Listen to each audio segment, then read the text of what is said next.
ಮತ್ತೆ ಹೋರಾಟದ ಒಡನಾಡಿಗಳೇ, quit India ದಿನ ಅಂದ್ರೆ ಜನಕ್ರಾಂತಿಯ ದಿನ. ಭಾರತದಲ್ಲಿ ಜನಕ್ರಾಂತಿ ನಡೆದಂತ ಒಂದು ಭವ್ಯ ದಿನ.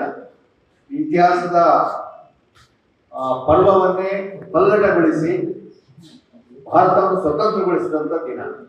ಆ ದಿನವನ್ನೇ ನೆನೆಸ್ಕೋಬೇಕಾದ್ರೆ ಅವತ್ತಿಗೂ ನಮ್ಮ ಇವತ್ತಿನ ಸಂದರ್ಭಕ್ಕೂ ಏನಾದರೂ ಒಂದು ಸಾಮ್ಯತೆಗಳಿದೆಯಾ? ಅದ್ರ ಕ್ವಿಟ್ ಇಂಡಿಯಾ ನಮ್ಗೆ ಏನು ಏನ್ ಸಂದೇಶವನ್ನು ಅದರೊಳಗಿಂದ ನಾವು ಪಡಿಬಹುದು? ಕ್ವಿಟ್ ಇಂಡಿಯಾ ಇವತ್ತಿನ ಸಂದರ್ಭಕ್ಕೆ ಏನು ದಾರಿಯನ್ನು ತೋರಿಸಬಹುದು ಅನ್ನೋದು ಸ್ವಲ್ಪ ನಮ್ಮೊಳಗೆ ಚರ್ಚೆ ನಡೆದರೆ ಒಳ್ಳೆಯದು ಅನ್ನೋದು ನನಗೆ ಅನಿಸ್ತಾ ಇದೆ. ಯಾಕಂದ್ರೆ ಒಟ್ಟು ಸ್ವತಂತ್ರ ಸಂಗ್ರಾಮ ಹೇಗೆ ನಡೀತು, ಸಂಘ ಪರಿವಾರದೊಳಗೆ ಎಂತ ದ್ರೋಹದ ಪಾತ್ರ ವಹಿಸ್ತು, ಅದು ದೇಶವನ್ನ ಇಡೀ ಸ್ವಾತಂತ್ರ್ಯದ ಬುನಾದಿಯನ್ನು ನಾಶಗೊಳಿಸಿ ಎಲ್ಲಿಗೆ ತಂದಿಟ್ಟಿದೆ ಅನ್ನೋದನ್ನ ಹರಿಪ್ರಸಾದ್ ಅವರು ಬಹಳ ಸಮರ್ಥವಾಗಿ ಬಿಟ್ಟಿಸ್ಬಿಟ್ಟಿದ್ದಾರೆ. ಅದಕ್ಕಿಂತ ಹಾಳು ಮಾಡಕ್ಕೇನಿಲ್ಲ. ಸೊ ಹಾಗಾಗಿ ಈ ಸಂಕಟದ ಸ್ಥಿತಿಯಿಂದ ನಾವು ದೇಶ ಹೊರಬರಲಿಕ್ಕೆ ಕ್ವಿಟ್ ಇಂಡಿಯಾ ನಮ್ಗೆ ಏನ್ ದಾರಿ ತೋರಿಸ್ತಿದೆ ಅನ್ನೋದ್ರ ಬಗ್ಗೆ ಕೆಲವೊಂದು 2-3 ಅನಿಸಿಕೆಗಳನ್ನು ಹಂಚ್ಕೊಳ್ಳಿ. ಕ್ವಿಟ್ ಇಂಡಿಯಾ ನಾವು ನೆನಪಿಸ್ತಾನೆ ಇದೀವಿ. ಇಡೀ ದೇಶದ ಗತಿನೇ ಬದಲಾಯಿಸ್ಬಿಡ್ತು ಕ್ವಿಟ್ ಇಂಡಿಯಾ. ಆದ್ರೆ 1942ರಲ್ಲಿ ಕ್ವಿಟ್ ಇಂಡಿಯಾ ನಡೆದೆ. 1941ರಲ್ಲಿ ಈ ದೇಶದಲ್ಲಿ ಇಂಥ ಒಂದು ಕ್ರಾಂತಿ ಆಗಬಹುದು ಅಂತ ಯಾರಾದ್ರೂ ನೆನೆಸಿದ್ರ? ಯಾರಿಗಾದ್ರೂ ಕಾಣಿಸ್ತಿತ್ತ? ನಾವು ಒಂದು ವರ್ಷ ರಿವೈಂಡ್ ಮಾಡಿ 1941ರಲ್ಲಿ ಈ ದೇಶದ ಪರಿಸ್ಥಿತಿ, ಜನರ ಮನಸ್ಥಿತಿ, ದೇಶದ ಪರಿಸ್ಥಿತಿ ಹೆಂಗಿತ್ತು ಅಂತ ಕಲ್ಪನೆ ಮಾಡ್ಕೊಂಡ್ರೆ, ಅವಾಗ ಇದ್ದಿದ್ದ ಕಲ್ಪನೆ ಏನಪ್ಪಾ ಅಂದ್ರೆ, ಬ್ರಿಟಿಷ್ ಅಂದ್ರೆ ಸೂರ್ಯ ಬೆಳಗದ ದೇಶ. ಸೂರ್ಯನ ಮುಳುಗಕ್ಕೆ ಸಾಧ್ಯ ಇಲ್ಲ. ಒಂದ್ ಕಡೆ ಸೂರ್ಯ ಹುಟ್ಟಿ ಇನ್ನೊಂದ್ ಕಡೆ ಮುಳುಗುತ್ತೆ ಅಂತ ಹೇಳಿದ್ರೆ, ಈಗ ಮುಳುಗುತ್ತೆ ಅಂದ್ರೆ ಅಲ್ಲಿ ಇನ್ನೊಂದ್ ಕಡೆ ಅಂದ್ರೆ ದೇಶದ ಒಂದು ಗ್ಲೋಬ್ ತಗೊಂಡ್ರೆ ಭೂಭಾಗದಲ್ಲಿ ಎಲ್ಲಾ ಭಾಗದಲ್ಲೂ ಕೂಡ ಬ್ರಿಟಿಷ್ ಎಲ್ಲಾ ಕಡೆಯೂ ಇಡೀ ಪ್ರಪಂಚವನ್ನು ಆವರಿಸ್ಕೊಂಡ್ಬಿಟ್ಟಿದ್ದಾರೆ. ಸೊ ಒಂದು ಬ್ರಿಟಿಷ್ನ ಒಂದು ಭಾಗದಲ್ಲಿ ಕತ್ಲಾದ್ರೂ ಕೂಡ ಅಷ್ಟೊತ್ತಿಗೆ ಇನ್ನೊಂದು ಭಾಗದಲ್ಲಿ ಬೆಳಕಾಗಿರ್ತದೆ. ಹಾಗಾಗಿ ಬ್ರಿಟಿಷ್ ಸಾಮ್ರಾಜ್ಯದಲ್ಲಿ ಕತ್ಲಾಗೋದಿಲ್ಲ, ಸದಾ ಬೆಳಕಿರುವಂತ ಸೂರ್ಯ ಯಾವಾಗ ಇದ್ದೇ ಸಾಮ್ರಾಜ್ಯದಲ್ಲಿ ಅಂತ ಕರೀತಾ ಇದ್ದಾರೆ. ಅವರು ಸೋಲ್ಸಕ್ ಸಾಧ್ಯನೇ ಇಲ್ಲ ನನಗೆ. ಅವ್ರು ಅಷ್ಟು ಬಲಿಷ್ಠರು, ಅಷ್ಟು ಬಲವಾದ ಶಕ್ತಿಗಳು. ಇವ್ರು ಯಾರು ಹಿಮ್ಮೆಡ್ಸಕ್ ಸಾಧ್ಯ, ಯಾರು ಸೋಲ್ಸಕ್ ಸಾಧ್ಯ ಅನ್ನುವಂಥ ಕಲ್ಪನೆ. ಒಂದು ವರ್ಷದಲ್ಲಿ ಆ ಕಲ್ಪನೆ ನುಚ್ಚುನೂರಾಗ ಹಠಾತ್ ನೋಡೋದು. 42ರೊಳಗೆ ಅಲಗಡಕ್ಕೆ ಶುರು ಮಾಡೋದು ಬ್ರಿಟಿಷ್ ಸಾಮ್ರಾಜ್ಯ. ಎಂತ ಪರಿಸ್ಥಿತಿ ಬಂತಪ್ಪ ಅಂತ ಹೇಳಿದ್ರೆ, ಅವ್ರ ಮನೆಯಲ್ಲಿ ಅಡಿಗೆ ಮಾಡೋದು ಜನ ಇಲ್ಲ, ಅಡಿಗೆ ಮಾಡೋರು ಯಾರು, ಕಕ್ಕಸ್ ತೊಳೆಯೋರು ಇಲ್ಲ, ಅವ್ರ ಗಾಡಿ ಓಡಿಸೋರು ಇಲ್ಲ, ಬೆಳಿಗ್ಗೆ ಗಾಡಿ ಬಿಟ್ಟರೆ ನನ್ನ ಗಾಡಿ ನನ್ನ ಆಫೀಸಿಗೆ ತಲುಪ್ತೀನಿ ಅನ್ನೋ ಗ್ಯಾರಂಟಿ ಇಲ್ಲ, ಫೋನ್ ಮಾಡಕ್ ಹೋದ್ರೆ ಒಂದು ಫೋನ್ ಕಮ್ಯುನಿಕೇಶನ್ ಇಲ್ಲ. ಅವ್ರು ಪೂರ್ತಿ ಬಂದ್ ಮಾಡಕ್ ಬಿಟ್ರು, ಪೂರ್ತಿ ಬ್ರಿಟಿಷರ ಕತ್ತರಿಸೋಗ್ಬಿಟ್ರು. ಇನ್ನೂ ನಾವು ತಡ ಮಾಡಿದ್ವಿ ಅಂತ ಹೇಳಿದ್ರೆ ನಮ್ಮನ್ನ ಜನ ಒದ್ದು ಓಡಿಸ್ತಾರೆ, ನಮ್ಮ ಪರಿಸ್ಥಿತಿ ಕ್ರಿಯೇಟ್ ಆಗೋದು. ನಮಗೆ 47ಕ್ಕೆ ಸ್ವಾತಂತ್ರ್ಯ ಬಂದಿದ್ದು, ಅದಕ್ಕಿಂತ ಮೊದಲೇ ಬ್ರಿಟಿಷರು ಸರೆಂಡರ್ ಆಗ್ಬಿಟ್ರು. ಸರೆಂಡರ್ ಆಗಿ 45ರಲ್ಲಿ ಘೋಷಣೆ ಮಾಡಾಯ್ತು, ಈ ದೇಶ ನಾವು ಬಿಟ್ಟು ಹೋಗ್ತೀವಿ ಅಂತೇಳಿ. ಅದಕ್ಕೋಸ್ಕರ ಮಾತುಕತೆ ಪ್ರೋಸೆಸ್ ಶುರು ಆಗ್ಬಿಟ್ಟು ಹೆಂಗಾಯ್ತದು, ಈ ಪವಾಡ ಹೆಂಗ್ ಸಂಭವಿಸ್ತು? 41ರಲ್ಲಿ ನಾವು ಯಾರೋ ಕಲ್ಪನೆ ಮಾಡಕ್ ಆಗೋದ್ರಲ್ಲಿ ಇರುವಂತ ಸಂದರ್ಭ 42ಕ್ಕೆ ದಿಢೀರ್ ಅಂತ ಹೆಂಗ್ ಚೇಂಜ್ ಆಗುತ್ತೆ. ಈ ದಿಢೀರ್ ಚೇಂಜ್ ಆಗಲಿಕ್ಕೆ 3 ಮುಖ್ಯ ಕಾರಣಗಳಿವೆ.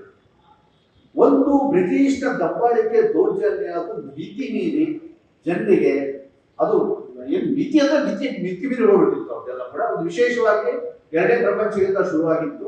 ಅವ್ರು ಇಡೀ ಪ್ರಪಂಚ ಯುದ್ಧಕ್ಕೆ ತಮ್ಮ ಇದನ್ನ ಸಂಪನ್ಮೂಲಗಳೆಲ್ಲ ಕೂಡ ಕ್ರೋಢೀಕರಿಸಬೇಕಾಗಿತ್ತು. ಯುದ್ಧ ಅವರಿಗೆ ಪೂರ್ತಿ ಮುಳುಗಡೆ ಹೇಳ್ಕೊಂಡು ಹೋಗುವಂತ ಆಯ್ತು. ಯಾಕಂದ್ರೆ ಮೊದಲನೇ ಪ್ರಪಂಚ ಯುದ್ಧವಾಗಿ ಅದರಿಂದ ಚೇತರಿಸಿಕೊಳ್ಳೋಷ್ಟೊತ್ತಿಗೆ 2ನೇ ಪ್ರಪಂಚ ಯುದ್ಧ ಬಂದಿತ್ತು. ಅದಕ್ಕೆ ಇನ್ನೂ ಸ್ವಲ್ಪ ಹಿಡಬೇಕಾಗಿತ್ತು. ತೆರಿಗೆಗಳನ್ನ ಇನ್ನೂ ಜಾಸ್ತಿ ಮಾಡಿದ್ರು ಜನರ ಮೇಲೆಲ್ಲ ಕೂಡ. ಬಲವಂತವಾಗಿ ಸೈನ್ಯಕ್ಕೆ ಸೇರಿಸ್ಕೊಳ್ಳೋ ಪ್ರೋಸೆಸ್ ಎಲ್ಲ ಕೂಡ ಶುರು ಮಾಡಿದ್ರು. ಇದೆಲ್ಲ ಸೇರಿ ಬ್ರಿಟಿಷ್ ಸಾಮ್ರಾಜ್ಯ ದೌರ್ಜನ್ಯನ ಸಹಿಸಕ್ಕಾಗಲ್ಲ ಅನ್ನೋ ಪರಿಸ್ಥಿತಿ ಒಂದ್ ಕಡೆ. ಎರಡನೆಯದಾಗಿ, ಸ್ವತಂತ್ರ ಸಂಗ್ರಾಮ ಉದ್ದುಕರಣಿತ ಬರ್ತಾ ಇದೆ.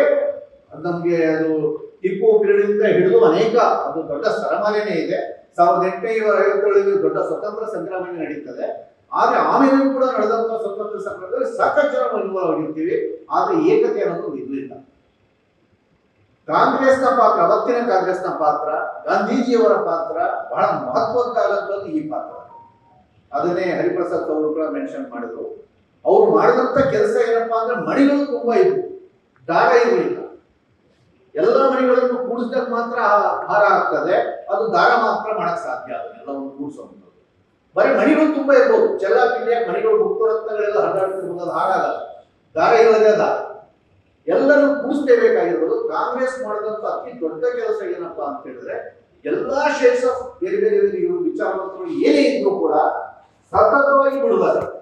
ಎಷ್ಟೇ ಮನಸ್ತಾಪಗಳು, ಜಗಳಗಳು, ಬೇಸರಗಳು, ಕಡಿಮೆ ಡಿಫ್ರೆನ್ಸ್ ಏನು ಇರಲಿಲ್ಲ. ಅಂಬೇಡ್ಕರ್ ಜಾತಿ ಕಡಿಮೆ ಡಿಫ್ರೆನ್ಸ್ ಇತ್ತ, ಬಹಳ ತೀವ್ರವಾದಂತ ಡಿಫ್ರೆನ್ಸ್ ಇತ್ತು. ಕಮ್ಯುನಿಸ್ಟ್ಗೂ ಕಾಂಗ್ರೆಸ್ ಕಡಿಮೆ ಇತ್ತ, ಬಹಳ ತೀವ್ರವಾದಂತ ಡಿಫ್ರೆನ್ಸ್ ಇತ್ತು. ಕಮ್ಯುನಿಸ್ಟ್ಗೂ ಸೋಷಿಯಲಿಸ್ಟ್ ಕಡಿಮೆ ಇತ್ತ, ಭಾರಿ ಸುಭಾಷ್ ಚಂದ್ರ ಬೋಸ್ ಅವರು ಗಾಂಧಿ ಕಡಿಮೆ ಇತ್ತ, ಬಹಳ ತೀವ್ರವಾಗಿತ್ತು. ನೀವು ಬಿಡಿ ಬಿಡಿಯಾಗ ಧ್ಯಾನ ಮಾಡಿದ್ರೆ ಏನು ಪರಸ್ಪರ ಶತ್ರುಗಳ ಅನಿಸುತ್ತೆ. ನಮಗಿಂತ ನಾವು ಈಗಲೂ ಮಾತಾಡ್ಕೊಳ್ಳ ಹೊರಗಡೆ ಅಷ್ಟು ಕಟು ಮಾತುಗಳ ಜೊತೆ ಮಾತಾಡ್ಕೊಂಡಿದ್ದಾರೆ ಪರಸ್ಪರ ಅವರೆಲ್ಲರೂ. ಆದ್ರೆ ಸ್ವಾತಂತ್ರ್ಯದ ಪಾಯಿಂಟ್ ಬಂದಾಗ ಅವರೆಲ್ಲ ಆ ಮಾತುಗಳು, ಪರಸ್ಪರ ಆಗಿರುವಂತ ಆರೋಪಗಳು, ಇವುಗಳ ನಗಣ್ಯ ಅವ್ರಿಗೆಲ್ಲರೂ ಕೂಡ. ಅವೆಲ್ಲವೂ ಕೂಡ ಒಟ್ಟುಗೂಡುವಂತಹ ಸಂದರ್ಭ ಏರ್ಪಡ್ತದೆ. 42 ವರ್ಷಕ್ಕೆ ಹತ್ರ ಬಹಳ ದೂರ ಇದ್ದ ಮನಸ್ಸುಗಳು ಹತ್ರ ಆಗುವಂತ ಕಾಲಘಟ್ಟ ಕ್ರಿಯೇಟ್ ಆಯ್ತು. ಮೂರನೇದು ಬಹಳ ಮುಖ್ಯವಾಗಿರುವಂಥದ್ದು, ಜನ ಇನ್ನು ಸಾಕು ಅಂತ ತೀರ್ಮಾನ ಮಾಡಿದ್ರು.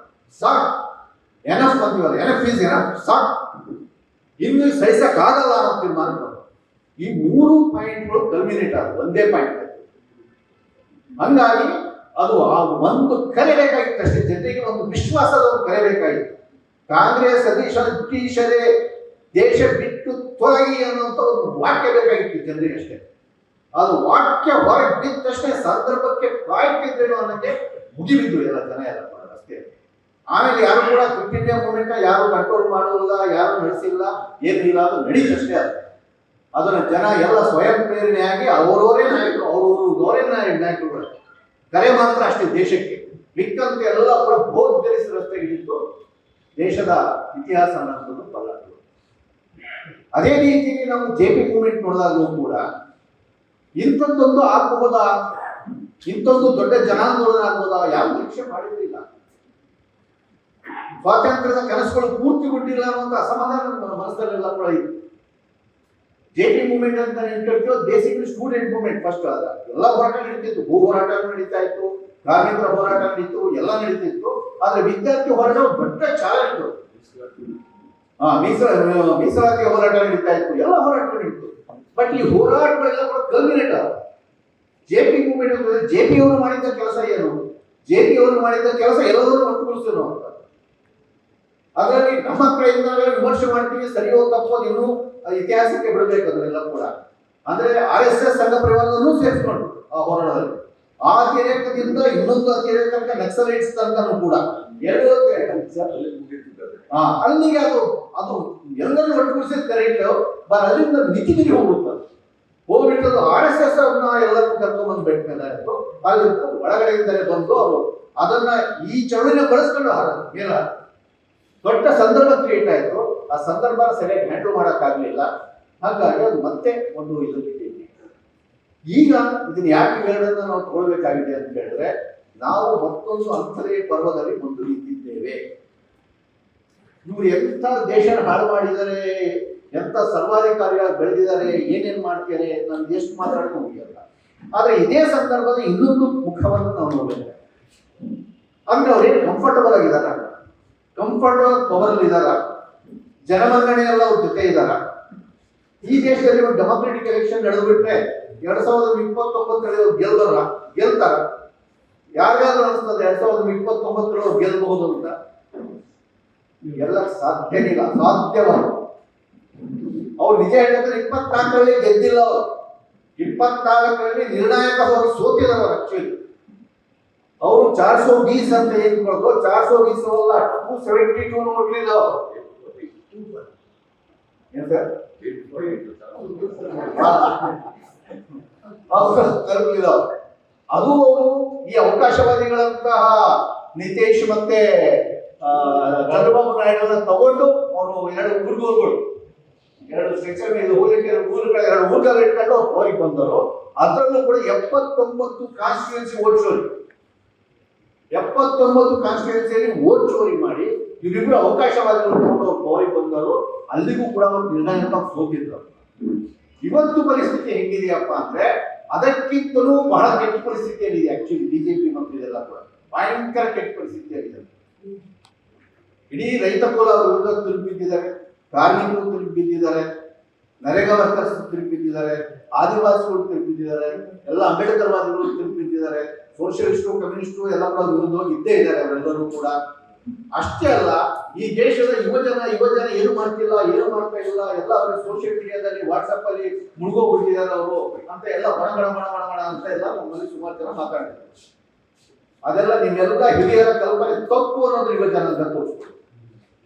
ಸಿಡಿದೆದ್ದು ಬಂದು ಅವ್ರ ಮುಖಕ್ಕೆ ಕಪಾಳಕ್ಕೆ ಬಾರಿಸಿ ಅಳವಡಿಸಿದ್ರು. ಈ ಸರ್ಕಾರಕ್ಕೆ ಬಿದ್ದಿರುವಂತ ಮೂರನೇ ಕಪಾಳ ಮೋಕ್ಷ ಇದೆ. ಮೊದಲನೇ ಕಪಾಳ ಮೋಕ್ಷ CANRC ಮೂವ್ಮೆಂಟ್ ಕೊಟ್ಟು ಅಲ್ಪಸಂಖ್ಯಾತರು ಎದುರಿದರೆ ಅವ್ರು ಏನು ಮಾಡಕ್ಕಾಗಲ್ಲ ಅಂತಿತ್ತು. ಆ ಧೈರ್ಯದಲ್ಲಿ ಸಿಟಿಜನ್ಶಿಪ್ ಆಕ್ಟ್ ಅಂತ ತಂದು ಅವ್ರನ್ನ ಈ ದೇಶದವರೆಲ್ಲ ಮಾಡಕ್ ಹೊರಟು.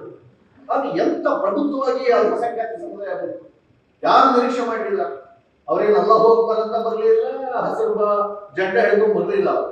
ರಾಷ್ಟ್ರ ಧ್ವಜವನ್ನ ಸಂವಿಧಾನವನ್ನ ಹಿಡ್ಕೊಂಡು ಬೀದಿಗೆ ಬಂದ್ರು ಅವರು. ಎಂತ ಒಂದು ದೇಶ ಪ್ರೇಮಿ ಹೋರಾಟವಾದ ತಂದ್ಕೊಳ್ತಾ ಇದೆ. 10 ವಿರೋಧ ಪಕ್ಷಗಳ ಆಳ್ವಿಕೆಯಲ್ಲಿದ್ದಂತ ರಾಜ್ಯ ಸರ್ಕಾರಗಳು ನಾವಿದನ್ನು ಯಾವುದೇ ಕಾರಣಕ್ಕೆ ಪ್ರೋಸೆಸ್ ನಾವು ಬರದೆಲ್ಲ ಜಾರಿ ಮಾಡಿ ಬಿಡೋದು ಅಂತ ತೀರ್ಮಾನ ಮಾಡಿದ್ರು.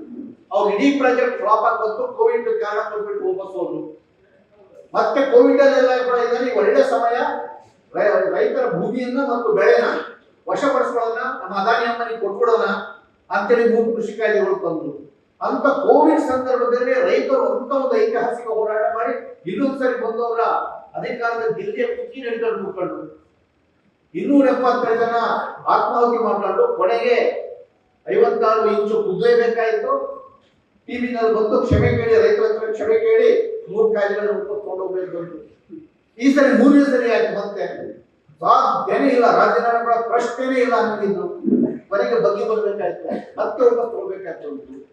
ಈಗ ಪರಿಸ್ಥಿತಿ ಏನಪ್ಪಾ ಅಂದ್ರೆ, ಈಗ ಮುಗ್ತಾ ಇದೆ ಅವರು. ನಾವು ಯಾವಾಗ ಕೂಡ ದಿಕ್ಕನ್ನ ನೋಡ್ಬೇಕು, ಯಾವುದು ಹಿಡಿತಾ ಇದೆ, ಯಾವುದು ಬೆಳೀತಾ ಇದೆ. ಅದು ಆಕ್ಚುಲಿ ಅದು ಪೂರ್ತಿ ಹಿಡಿತಾ ಇದೆ, ಹಿಡಿತಿರೋ ಗಾಡಿ. ಈ ಕಡೆ ಇನ್ನೊಂದು ಹೋರಾಟ ಅನ್ನುವಂಥದ್ದು ಇದು ಬೆಳೀತಿರೋ ಗಾಡಿ, ಪ್ರತಿರೋಧ ಅನ್ನೋಂಥದ್ದು ಬೆಳೀತಿರೋದು. ಆದ್ರೆ ಗೊತ್ತಿಲ್ಲದ ಏನಪ್ಪಾ ಅಂದ್ರೆ, ಹೆಂಗಪ್ಪ ಇವನ್ನ ಕೆಡೋದು, ಹೆಂಗಪ್ಪ ಬದಲಾಯಿಸೋದು. ಯಾಕಂತ ಹೇಳಿದ್ರೆ ನಮಗೂ ಕೂಡ ಅಭ್ಯಾಸ ಆಗಿರೋದು ಏನಪ್ಪಾ ಅಂತ ಹೇಳಿದ್ರೆ, ಏನೇ ವಿಮರ್ಶೆಗಳು, ಏನೇ ನಮ್ಮ ಸರಿ ತಪ್ಪುಗಳು ಏನೇ ಇದ್ರು ಕೂಡ ಡೆಮಾಕ್ರೆಟಿಕ್ ಫ್ರೇಮ್ವರ್ಕ್ ಅಲ್ಲಿ ಇರುವಂತ ಗೌರ್ಮೆಂಟ್ ಜೊತೆ ಹ್ಯಾಂಡಲ್ ಮಾಡಿ ನಮಗೆ ಗೊತ್ತಿದೆ. ಅವ್ರ ಜೊತೆ ಗುದ್ದಾಡಿ ಗೊತ್ತಿದೆ, ಧರಣಿ ಮಾಡಿ ಗೊತ್ತಿದೆ, ಸತ್ಯಾಗ್ರಹ ಮಾಡಿ ಗೊತ್ತಿದೆ, ರ್ಯಾಲಿ ಮಾಡಿ ಗೊತ್ತಿದೆ, ಹಠ ಹಿಡಿದು ಕೂತ್ಕೊಂಡು ಮಾತುಕತೆ ಮಾಡಕ್ ಗೊತ್ತಿದೆ. ಆದ್ರೆ ಇಲ್ಲಿ ಅಧಿಕಾರದಲ್ಲಿರೋದು ಡೆಮಾಕ್ರೆಟಿಕ್ ಗೌರ್ಮೆಂಟ್ ಅಲ್ಲ, ಅದು ಸರ್ವಾಧಿಕಾರಿ ಪಿಶಾಚಿ ಗೌರ್ಮೆಂಟ್. ಇಂಥವ್ರ ಜೊತೆ ಹೆಂಗ್ ಹ್ಯಾಂಡಲ್ ಮಾಡೋದು? ಅವ್ರು ಪವರ್ ಬಿಡಬಾರ್ದು ಅಂತ ತೀರ್ಮಾನ ಮಾಡಿದ್ದಾರೆ. ಅವ್ರಿಗೆ ಚೆನ್ನಾಗಿ ಗೊತ್ತು 29 ಸೋಲ್ತೀವಿ ಅಂತ. ಆದ್ರೆ ಅಧಿಕಾರ ಬಿಡಬಾರ್ದು ಅಂತ ತೀರ್ಮಾನ ಮಾಡ್ಬಿಡಿ, ಅದ್ರಲ್ಲಿ ಡೌಟೇ ಇಲ್ಲ. ಅವ್ರು ಇನ್ನೊಂದು ಇಷ್ಟು ದಿವಸ ಇಷ್ಟು ನಮ್ಮ ಸ್ವಾತಂತ್ರ್ಯ ಇದರಲ್ಲಿ ಸ್ವಾತಂತ್ರ್ಯೋತ್ತರ ಭಾರತದಲ್ಲಿ ನಡೀತಲ್ಲ, ಸುಮಾರು ಪಕ್ಷಗಳಿಗೆ ಬದಲಾವಣೆ ಆಗಿರೋದು, ಇದಂತದ್ದಲ್ಲ. ಇವ್ರು ಇಳಿಬಾರ್ದು ಅಂತ ತೀರ್ಮಾನ ಮಾಡ್ಯಾರ. 29ರಲ್ಲಿ ಸೋತು ಪವರ್ನ ಕೊಟ್ಟು ಜನತೆಯ ತೀರ್ಮಾನ ಹೋಗ್ತೀವಿ, ನಾವು ವಿರೋಧ ಪಕ್ಷ ಕೆಲಸ ಮಾಡ್ತೀವಿ ಅನ್ನೋ ಶಕ್ತಿನೇ ಅಲ್ಲ. ಇಳಿಬಾರ್ದು ಅಂತ ತೀರ್ಮಾನ ಮಾಡಿ ಏನ್ ಮಾಡ್ಬೇಕು ಈಗ? ಅವ್ರಿಗೆ ಇರೋಂಥ ದಾರಿ ಏನಪ್ಪಾ ಅಂತ ಹೇಳಿದ್ರೆ, ಎಲೆಕ್ಷನ್ ನಡೆದರೆ ಜನರ ಅಭಿಪ್ರಾಯ ಏನೋ ಮುಖ್ಯನೇ ಅಲ್ಲ. ನಮಗೆ ಬೇಕಾದ ರೀತಿಯಲ್ಲಿ ಔಟ್ಕಮ್ ರಿಸಲ್ಟ್ ಬರಲೇಬೇಕು. ನಮಗೆ ಬೇಕಾದ ರೀತಿಯಲ್ಲಿ ಡ್ರಾಮಾ ಅಷ್ಟೇ ನಡಿಬೇಕು. ಎಲೆಕ್ಷನ್ ಅನ್ನೋದು ನಾವು ಪವರ್ ಇರಲೇಬೇಕು. ಒಂದ್ ವೇಳೆ ಅದು ಮಾಡಕ್ಕಾಗಲಿಲ್ಲ ಅಂದ್ರೆ ಎಲೆಕ್ಷನ್ ನಡಿಬಾರ್ದು. ಎರಡನ್ನೊಂದು ತೀರ್ಮಾನ ಮಾಡಿದ್ದಾರೆ. ಈಗ ಮೊದಲನೇ ಪ್ರಯತ್ನ ಮಾಡ್ತಾ ಇದ್ದಾರೆ. ಹಂಗಾಗಿ ಎಲೆಕ್ಷನ್ ಕಮಿಷನ್ ಅನ್ನ ಚೇಂಜ್ ಮಾಡಿದ್ದು ಅದಕ್ಕೋಸ್ಕರನೇ. EVM ಮಿಷಿನ್ಗಳನ್ನ ಟ್ಯಾಂಪರ್ ಮಾಡಿ ರೆಡಿ ಮಾಡಿ ಇಟ್ಕೊಂಡಿರೋದು ಅದೇ ಕಾರಣಕ್ಕೋಸ್ಕರನೇ. SIR ತಂದಿರೋದು ಅದೇ ಕಾರಣಕ್ಕೋಸ್ಕರನೇ. ಡಿಲಿಮಿಟೇಷನ್ ತರ್ತಿರೋದು ಅದೇ ಕಾರಣಕ್ಕೋಸ್ಕರನೇ. ಒನ್ ನೇಷನ್ ಒನ್ ಎಲೆಕ್ಷನ್ ತರ್ತಿರೋದು ಒಂದೇ ಕಾರಣ. ಇದೇ ಬೇರೆ ಬೇರೆ ಅಲ್ಲ, ಎಲ್ಲವೂ ಕೂಡ ಸೆನ್ಸಸ್ ಮಾಡ್ತಿರೋದು ಅದೇ ಕಾರಣಕ್ಕೋಸ್ಕರನೇ. ಸೆನ್ಸಸ್ ಇನ್ನೊಂದು 2ನೇ ಕಾರಣಕ್ಕೂ ಮಾಡ್ತಾ ಇದ್ದಾರೆ. ಮೊನ್ನೆ ಗಣೇಶ್ ದೇವರು ಬಂದಿದ್ರು, ಸುದೀರ್ಘ ಚರ್ಚೆ ಆಯಿತು. ಅವರು ನಾವು ಸೌಹಾರ್ದಂತಹ ಮಾಹಿತಿಗಳನ್ನೆಲ್ಲ ಕೂಡ ಕೊಟ್ಟರು. ನಾನು ಅವಕ್ಕೆಲ್ಲ ಹೋಗಲ್ಲ, ನಾನು ಅದು ಇನ್ನೊಂದ್ಸರಿ ಅವಾಗ ಚರ್ಚೆ ಮಾಡೋಣ. ಬಟ್ ಅವರು ಒಂದ್ ವೇಳೆ ಇದೆಲ್ಲ ಮಾಡಿ ಕೂಡ ಆಗಲಿಲ್ಲ ಅಂದ್ರೆ ಪ್ಲಾನ್ ಬಿ ತಯಾರು ಮಾಡ್ತಿದ್ದಾರೆ. ಅದರ ಭಾಗವಾಗಿ ಸೆನ್ಸಸ್ ತರ್ತಾರೆ. ಭಯಂಕರ ಸುಳ್ಳಾದ ಸೆನ್ಸಸ್ ತರ್ತಾರೆ. ತಂದು ಅಲ್ಪಸಂಖ್ಯಾತರ ಸಂಖ್ಯೆ ಸಿಕ್ಕಾಬಟ್ಟೆ ಹೆಚ್ಚಾಗ್ಬಿಟ್ಟಿದೆ ಅಂತ ತರ್ತಾರೆ. ಸಿಕ್ಕಾಬಟ್ಟೆ ಆಸ್ತಿ, ಬಿಸ್ನೆಸ್ ಎಲ್ಲ ಕೂಡ ಅಲ್ಪಸಂಖ್ಯಾತರ ಕೈಯಲ್ಲಿ ಹೋಗ್ಬಿಟ್ಟಿದೆ ಅನ್ನೋದೆಲ್ಲ ತರ್ತಾರೆ ಮುಖ್ಯಾಂಶಗಳೆಲ್ಲ ಕೂಡ. ಇದು ಬಹಳ ಹಿಂದೂ ಸಮಾಜದ್ದು ಬಹಳ ಕುಸ್ತೋಗ್ತಾ ಇದೆ. ಪಾಪ್ಯುಲೇಷನ್ ಸ್ಟ್ಯಾಟಿಸ್ಟಿಕ್ಸ್ ಕೊಡ್ತಾರೆ, ಸೆನ್ಸಸ್ ಮೂಲಕ ಬಿಲ್ಡಪ್ ಮಾಡಿ ಅದನ್ನ ಆಧರಿಸಿ ಒಂದು ದೊಡ್ಡ ಕಮ್ಯುನಲ್ ವೈಲೆನ್ಸ್ಗೆ ರಕ್ತಪಾತವನ್ನ 28ರಲ್ಲಿ ಕ್ರಿಯೇಟ್ ಮಾಡಬೇಕು ಅಂತ ಪ್ಲಾನ್ ಮಾಡ್ತಾ ಇದೆ, ಪ್ರಿಪರೇಷನ್ಸ್ ಮಾಡ್ತಾ ಇದೆ. ಇದು ಒಂದು ಭಾರಿ ಡೆಡ್ಲಿ ಡೇಂಜರಸ್. ಸೊ ಹಾಗಾಗಿ ನಾವಿಲ್ಲಿ ಅರ್ಥ ಮಾಡ್ಕೋಬೇಕಾಗಿದೆ ಏನಪ್ಪಾ ಅಂತ ಹೇಳಿದ್ರೆ, ನಾವು ಅವರಿಗಿಂತ ಮೊದಲು ಅವರಂತ ಪರಿಸ್ಥಿತಿಗೆ ಬರೋದಕ್ಕಿಂತ ಮೊದಲು ನಾವು ಕ್ವಿಟ್ ಇಂಡಿಯಾ ಪರಂಪರೆಯನ್ನು ಹೆಂಗೆ ಪುನರಾವರ್ತನೆ ಮಾಡ್ತೀವಿ ಅನ್ನುವಂಥ ಜವಾಬ್ದಾರಿ ನಮಗೂ ನಮಗೂ ಈ ಮೂರು ಪರಿಸ್ಥಿತಿಗಳು ಆಗ್ತಿದೆ. ಅವ್ರಿಗೂ ಮಿತಿ ಮೀರಿ ಹೋಗಿದೆ, ಜನರಿಗೂ ಸಾಕಾಗ್ತದೆ ಅನಿಸ್ತದೆ.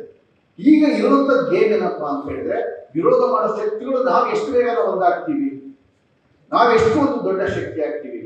ಮತ್ತೆ ಜನ ಚಳವಳಿಗಳು ಮತ್ತೆ ಜಾತ್ಯತೀತ ಪಕ್ಷಗಳು ಕಾಂಗ್ರೆಸ್ ಒಳಗೊಂಡಂತೆ ನಾವು ಹಿಂಗೆ ಸಮನ್ವಯ ಜೊತೆ ಕೆಲಸ ಮಾಡ್ತೀವಿ. ನಿಜ ಹೇಳಬೇಕಂದ್ರೆ ವಿರೋಧ ಪಕ್ಷ ಪಾರ್ಲಿಮೆಂಟ್ ಬಹಳ ಒಳ್ಳೆ ಕೆಲಸ ಮಾಡ್ತೀವಿ. ಈಗ ರಾಹುಲ್ ಗಾಂಧಿ ಅವರು ಇರ್ಬೋದು, ಮಿಕ್ಕ ವಿರೋಧ ಪಕ್ಷಗಳು ಇರ್ಬೋದು, ಫ್ಯಾಂಟಾಸ್ಟಿಕ್ ಹೆಂಗೆ ಅಟ್ಯಾಕ್ ಮಾಡ್ತಿದ್ದಾರೆ, ಎಂತೆಂತ ಪೊಲಿಟಿಕಲ್ ಪಾಯಿಂಟ್ಸ್ ತಗೊಂಡು ಈಗ ನಡೀತಿದೆ ಅಂದ್ರೆ ಈ ಸಂದರ್ಭದಲ್ಲಿ ಅವರಿಗೆ ಒಂದು ಪ್ರಶ್ನೆಗೆ ಉತ್ತರ ಗೊತ್ತಾಗಂತಿಲ್ಲ. ಹಂಗಾಗಿ ಅವರು ಪಾರ್ಲಿಮೆಂಟ್ ಬರಕ್ ನಡೆಯಿಲ್ಲ, ಮುಖ ತೋರ್ಸಕ್ ನಡೆಯಿಲ್ಲ, ಯಾವ ಛಾತಿನೂ ಇಲ್ಲ, ಉಕ್ಕೊಂಡ್ರು. ಸೊ ಹಾಗಾಗಿ ಆ ಫೈಟು ನಡೀತಾ ಇದೆ. ಈಗ ನನಗೆ ಆ ಕ್ವಿಟ್ ಇಂಡಿಯಾ ಪರಂಪರೆನ ಆದಷ್ಟು ಬೇಗ, ನಮ್ಮ ಹತ್ರ ಮತ್ತೆ 10 ವರ್ಷ 20 ವರ್ಷ ಅಷ್ಟು ಸಮಯ ಇಲ್ಲ. ಇನ್ನೂ ಈ ದೇಶಕ್ಕೆ ಇನ್ನೊಂದು ನಾವು ಮಾಡಲಿಲ್ಲ ಅಂದ್ರೆ ಇನ್ನೊಂದು ರಕ್ತಪಾತಕ್ಕೆ ಈ ದೇಶ ಒಳಗಾಗುತ್ತೆ. ಅದರ ಹೊಣೆಗಾರರು ನಮ್ಗೆ ಬಯಸದೆ ನಮ್ಮ ಕಲಿಯುವ ರಕ್ತದ ಅಂಟಿಬಿಡ್ತದೆ. ಅದಾಗಬಾರ್ದು ಅಂತ ಹೇಳಿದ್ರೆ ಬಹಳ ಆದಷ್ಟು ಬೇಗ ನಾವು ಒಂದು ದೊಡ್ಡ ಪ್ರಿಪರೇಷನ್, ಐಕ್ಯತೆ, ಯೂನಿಟಿ ಮಿಕ್ಕಂತೆ ಜನ ಮಾಡ್ತಾರೆ, ಒಟ್ಟುಗೂಡಬೇಕಾಗಿದೆ. ದೇಶ ವಿಶ್ವಾಸ ಪಡುವಂತ ಕ್ವಿಟ್ ಇಂಡಿಯಾ ಕರೆ ಮತ್ತೊಂದು ಬರಬೇಕಾಗಿದೆ. ಸಂವಿಧಾನ ವಿರೋಧಿಗಳೇ ಅಧಿಕಾರ ಬಿಟ್ಟು ತೊಲಗಿ ಎನ್ನುವಂತ ಒಂದು ಕರೆ ಈ ದೇಶ